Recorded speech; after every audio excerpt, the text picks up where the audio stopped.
3, 2, 1, go!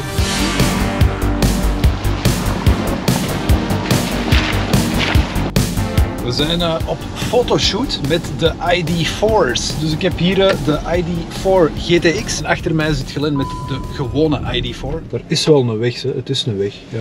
Het was een weg. En als we vastrijden, dat is gewoon verhalen, hè. Voor de kinderen.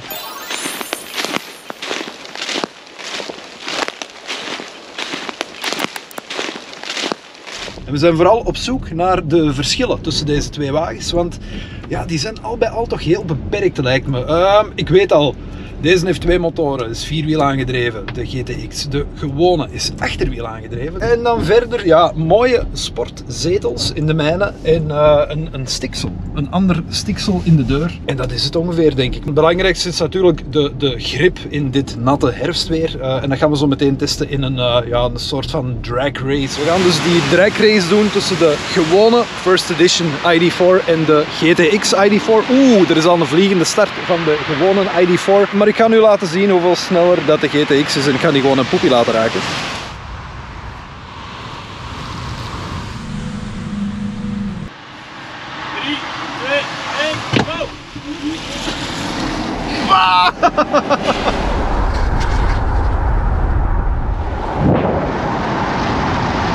Ja, dat was kort maar krachtig. Toch verrassend hoe snel deze GTX optrekt in het nat.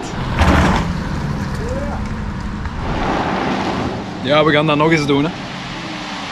Nog eens! 3, 2, 1.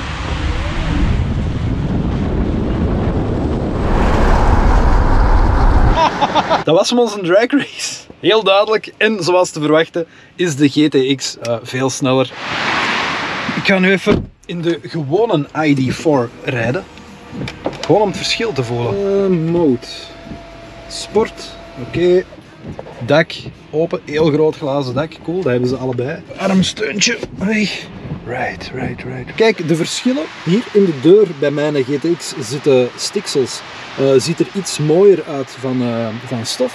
En dan hier de zetels ook. Ja, dit zijn klassiekere Edog Alcantara zetels met een soort leer of faux leer afwerking aan de zijkanten. En die van mij zijn zo meer in één stuk kuipzetelachtig.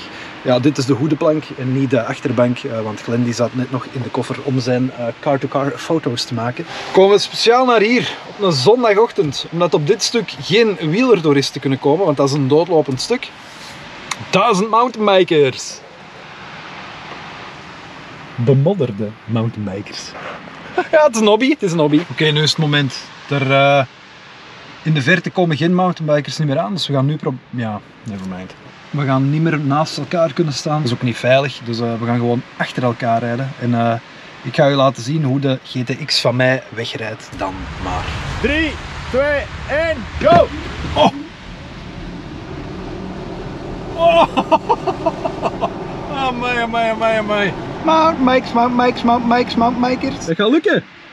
Alright. 3, 2, 1.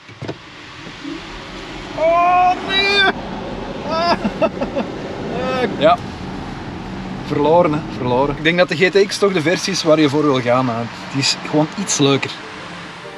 Oké, toegegeven, het was niet echt een verrassend resultaat, hè, deze drag race. De GTX die doet een 0 naar 100 in 6,2 seconden. De First Edition die doet daar 8,5 seconden over. Deze heeft vierwielaandrijving, die heeft achterwielaandrijving. Wij hebben 299 pk en hij had 204 pk.